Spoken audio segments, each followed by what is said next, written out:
ఎవరు? నమస్కారం అమ్మ. నమస్తే. మీ ఇంట్లో ఎన్ని ఓట్లమ్మా?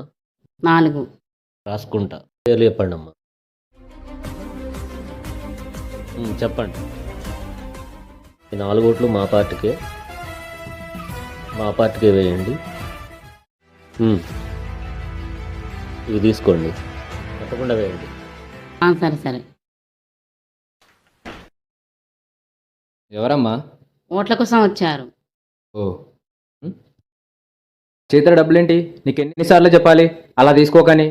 అదేం లేదులే, వద్ద చూసుకునే దాంట్లో ఇది తక్కువేలే. డబ్బులు తీసుకుని ఓటేయడం వల్ల మీకేం జరగదు, మాకు జరుగుతుంది.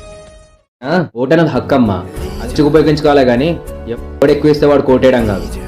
మన భవిష్యత్తు బాగుండాలంటే నిజాయితీ కోటేయాలి. మీరు కూడా మీ భవిష్యత్తు కూడా బాగుండాలంటే నిజాయితీ కోటేయాలి. జై హింద్.